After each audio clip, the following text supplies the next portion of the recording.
स्तोत्र संहिता अध्याय 45। मी राजासाठी या गोष्टी लिहितो तेव्हा माझे मन सुंदर शब्दांनी भरून जाते।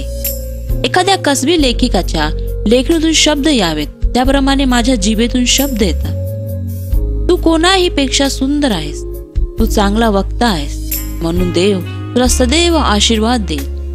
तुझी तलवार म्यानात ठेव, हे सर्वशक्तिमान तुझा गौरवशाली गणवेश परिधान कर।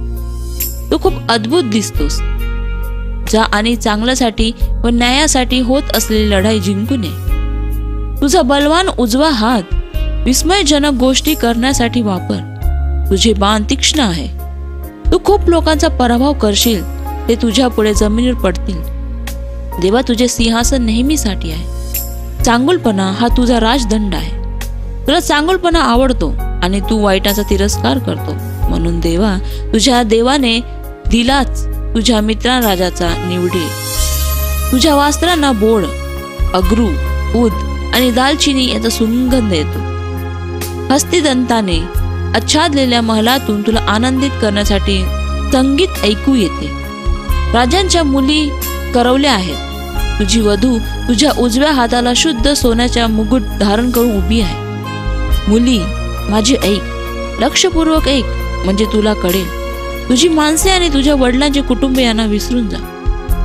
राजाला तुझे सौंदर्य आवडते। तू तुझा नवा नवरा असेल, तू त्याला मान देशील।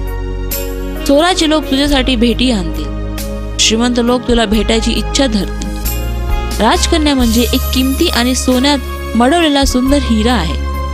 सुंदर वस्त्र परिधान सजलेल्या वधूला राजाकडे नेले जाते। तिच्या करवल्या तिच्या मागून जातात, त्या अतिशय आनंदात होतात। आनंद विभोर होऊन त्या राजाच्या राजवाड्यात प्रवेश करतात। राजा, तुझी मुले तुझ्यानंतर राज्य करतील, तू त्यांना तुझ्या संपूर्ण राज्याचे अधिपत्य करशील।